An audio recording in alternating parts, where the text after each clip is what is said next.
اور بخاری اور مسلم دونوں میں ایک حدیث موجود ہے متفقن علیہ کہ نبی علیہ السلام نے یہی سورت پوری تلاوت کی، پوری سورت پڑھنے کے بعد کہا کہ آدمی کہتا ہے میرا مال میرا مال میرا مال، یہی کہتے کہتے مر جاتا ہے، حالانکہ تیرا مال تو وہ ہے جو تو نے کھا پی لیا یا پہن کر بوسیدہ کر لیا کپڑے،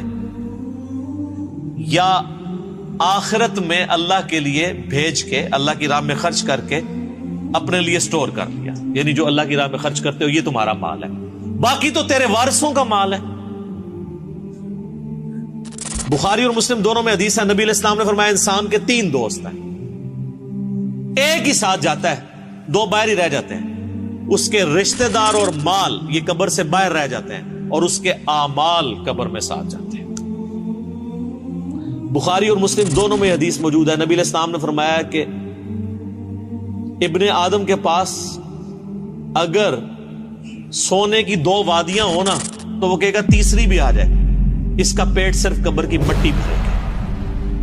یہ لالچ ایسی چیز ہے جس کے پاس مال آ جائے اس کی بھی ختم نہیں ہوتی، یہ قبر کی مٹی اس کا پیٹ بھرے گی۔ یہ ساری حدیثیں بخاری مسلم میں جتنی میں بیان کر رہا ہوں، باہر کی کتابوں سے نہیں، اور یہ تقریباً آلموسٹ 17 رکت انگیز حدیثیں میں نے مسئلہ نمبر 51 میں ریکارڈ کروائی ہیں۔ رزق حرام کی مذمت، دنیا پرستی کا انجام اور اس کا علاج، 11 آیات قرآن حکیم سے کراس ریفرنس کے طور پہ پیش کی،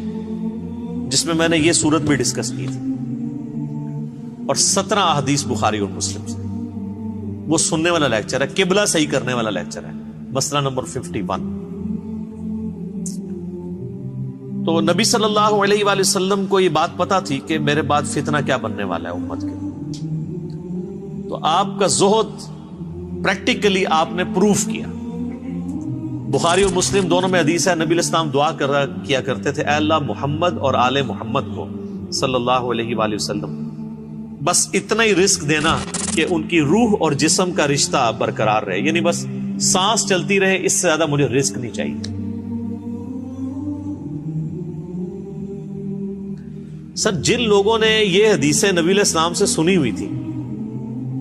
انہوں نے دنیا کو 3 طلاقیں دینی تھی نا، انہوں نے ابو ذر غفاری پھر بننا ہی تھا۔ ابو ذر غفاری کے اوپر میرا کلپ دیکھیں، رات کو میں دوبارہ دیکھ رہا تھا وہ کلپ، آپ کسی اور دنیا میں چلے جائیں گے۔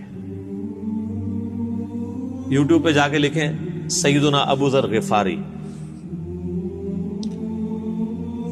Tragic life story of a true